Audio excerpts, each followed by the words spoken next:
but I think it's important to take a moment. When if you find yourself in a two out, in most cases it was kind of your fault. You pulled low, or you didn't check your pins well, to make sure that they were seated properly, especially the reserve. And you just take a second because it's not like instantly going to go to, a disaster. Stop and really look at everything, not just what's way up there, but what's close to you. Or is one parachute passing through the other one somehow? That might interfere with a cutaway. You might. That's one of the scenarios that I tend to like get a little stuck on is when I'm running through all those like stress fantasies, I guess, Hmm. is that I won't be able to tell if they're completely clear of each other or not because I don't know what that looks like. I've never Yeah, seen it. to a certain degree, I think you probably do. I mean, if you see that it looks really weird, that's a given.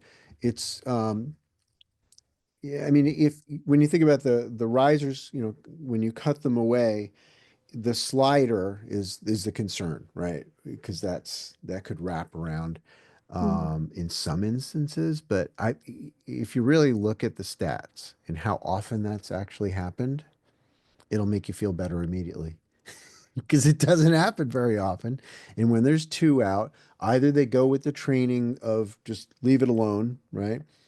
Or they split them and chop, and it doesn't tend to cause fatalities.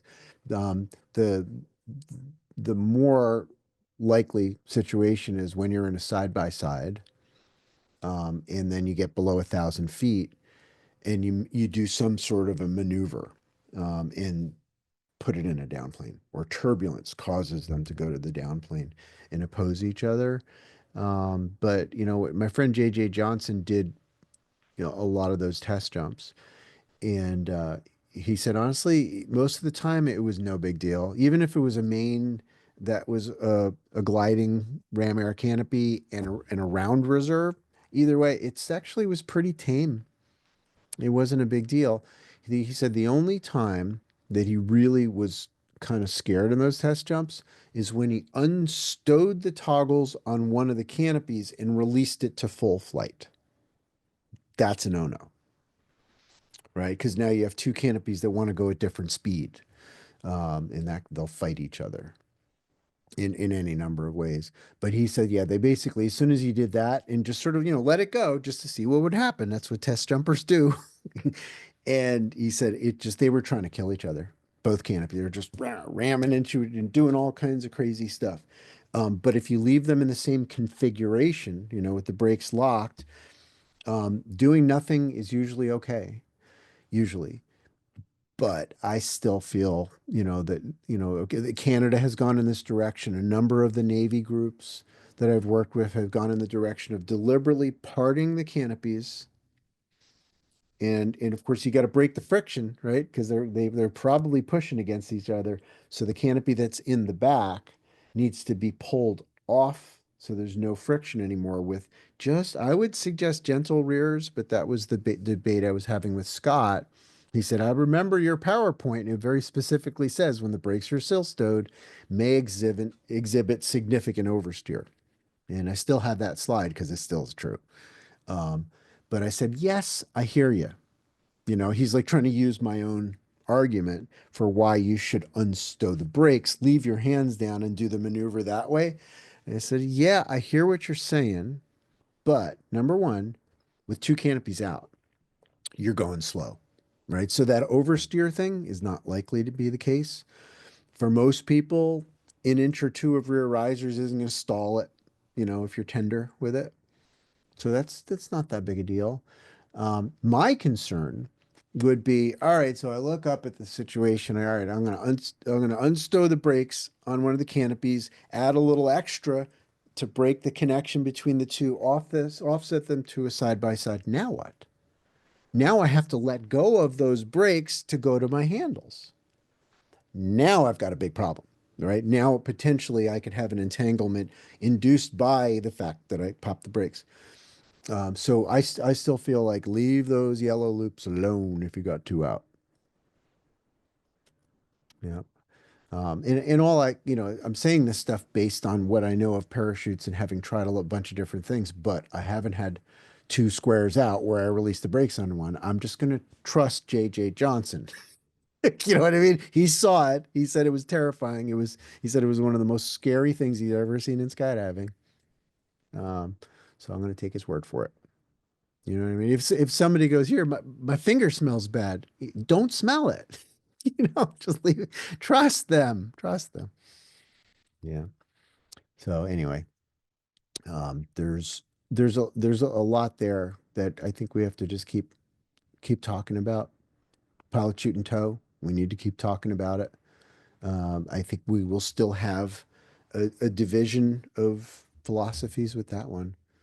If you got a pilot shoot and tow that's like fully locked, which I mean, how could you know, right? But if it's really, misrouted or That's the yeah, thing. How would you know if it's completely locked or just sort of it- stuck? or about to come out at any Right. point.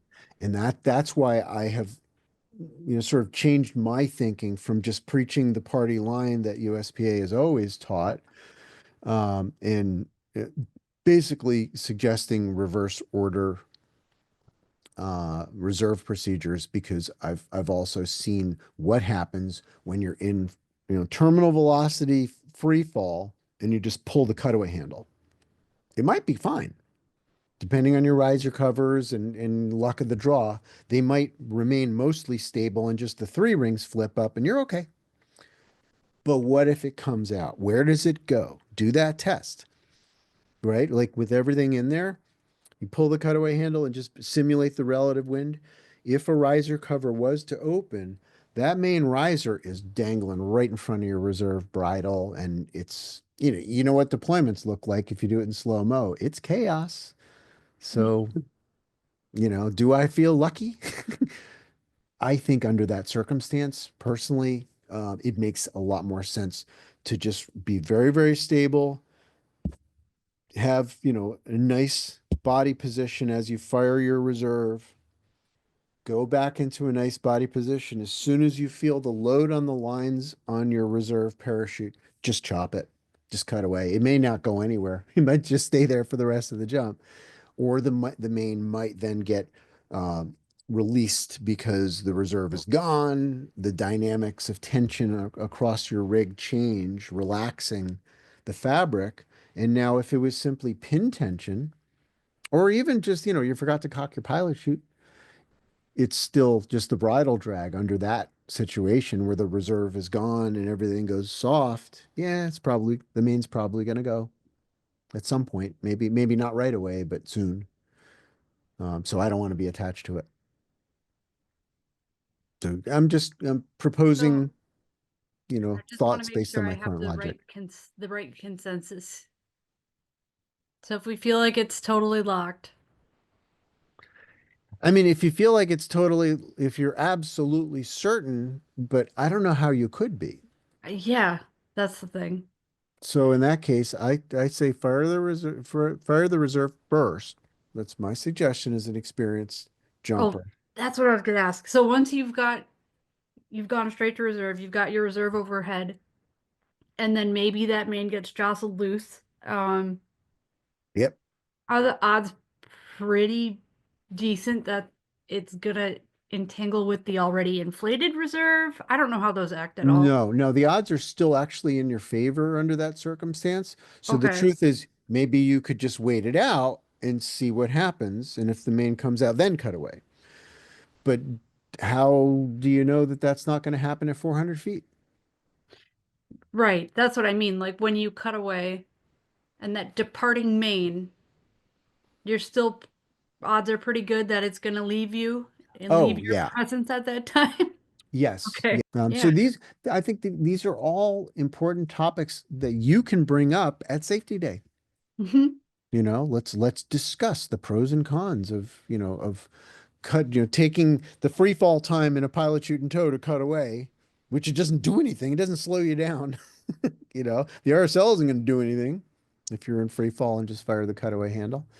So my feeling is just don't waste the altitude, nice stable reserve deployment, and then just go ahead and chop it. Yeah. It doesn't guarantee that you're going to walk away, but I feel like it stacks the odds in your favor. Again, I think it's important. We need to talk about these things, but it's such a low percentage, it's a tiny sliver of possibility. And ultimately, I think we need to focus on what's more likely. Spinning line twists. That's more likely. You know, where you're spinning fast enough that you end up with line twists on your reserve. These Ugh. are scary possibilities that are actually reasonably likely to have. And G-lock, I've been Mhm. learning an awful lot about that. I've never experienced it, but when you're Well, just yeah, you letting need a it pretty twirl for fast too long, parachute. because they always say, oh, if you let it twirl too long, you're going to black out. Hmm. I, I'm not a superhero, but I know that I spun for 80 seconds and I was still completely cognizant. I still had feeling in my hands and, action in my brain. And I was able to continue thinking my way through that scenario. What Um, what what mishap was that? What led to the 80 seconds of spinning? that was a test jump, high pull, 13.5 hop and pop, instant line twist on a small canopy, Okay. 100 square foot canopy. Um, and immediately went into the pretty hard spin. As I remember, I was initially on my back, which is pretty common. It's more stable, it's natural that you would end up in that orientation. I could have just chopped it, but I knew that I was ridiculously high up. I felt fine. I mean, okay, I felt kind of heavy, pulling some G's, but it's not like I was, you know, graying out or anything like that. I was good. And I just kind of went, all right, well, what can I do? Let's try something, you know. And that's why I went through a bunch of different things to try to do that. And that was before we knew about the salmon. That was before we knew about when you give a kick. Have I talked about this with you? When you're spinning in line twists, you're not just spinning where your body, like your spine is not at the same angle as the lines. There's still gravity. So you're sagging, which makes it harder to get out of the twist because of this angle. Hmm. So when you're doing a kick, you have to go up and over that line. You actually have to throw the kick up towards the blue, which you may or may not know which way is up at that point. But in most cases, I think the best thing that people can do is just go around for the one revolution, feel that you are definitely in a genuine mal, and just pull your handles. That's still my recommendation. But if somebody knows, yeah, I pulled it 6,000 feet or something, give it a try.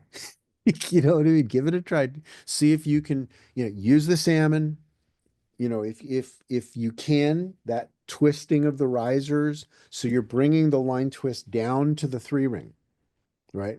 As far as you can. And once the riser tops split, now you got leverage. Now you can, use a rear riser to stop the spin and get under the canopy. And then since you're grabbing above the line twist, right? The top of the risers are not twisted anymore. They're pointed right at the end cells. You spin yourself out with that. But I've found that in a high G spin, that's really hard to do. You got to do it really early before the G's pick up. Most of the time, if I'm pinned into that kind of a spin, I find it's better to bring the twist down as far as you can, lift a little bit, and then salmon the hell out of your legs. First revolution doesn't do anything, and the second time you kick your legs around, you develop a little bit of momentum. And in many cases, but not all, you can get out of it. Yeah. But it's you have to know how high you are, right? I mean, that's just going into it. If you know that you threw your pilot chute below 3, none of this stuff is on the table for most people. Just pull the handles and enjoy it. It's fun. Okay, you ready for this? Using what? Yep, harness and toggle. Harness and hurdle. Yep, and look behind you, there's somebody there. Yes. Okay, go, roll steep. Go, left, Yep. yeah, go. Look at me, slower turn, a little slower. Look at me. Ha ha ha. Isn't this neat? Nothing quite like it. Breathe and talk to me. Talk to me, dude. Talk to Yes, me. yes, I hear it, I All hear right, now finish facing the airport, facing the drop zone. Finishing Yeah, what? stop, stop. Nice. Okay, that was cool, isn't it? Yes, Great job. thanks. All right, so at this point, we're gonna obviously separate. So we can just relax the separation. Okay. Make sure you're sitting down in the harness. Take another, maybe you can look at the canopy, in brakes, surge, double fronts. And when you do that, make sure you look at the back of the parachute when you're front riser. Look at the brake lines. See if you're holding any brakes down when you're front risering. Do you understand? Yeah. Yeah.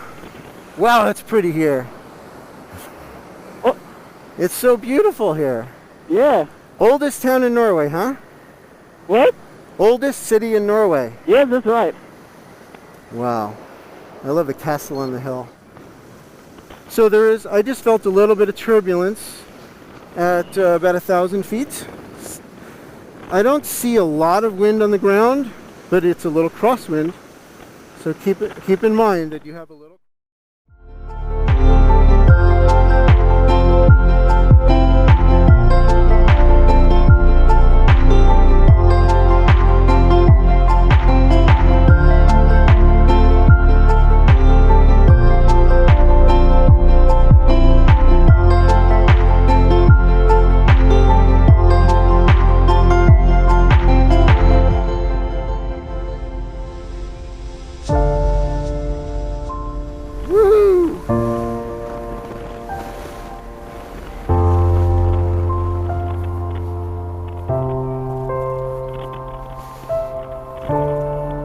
How you feeling?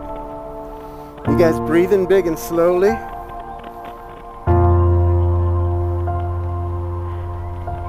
Oh, that was totally. Yeah, could you feel there's a little bit more turbulence now? Yeah. Not too bad.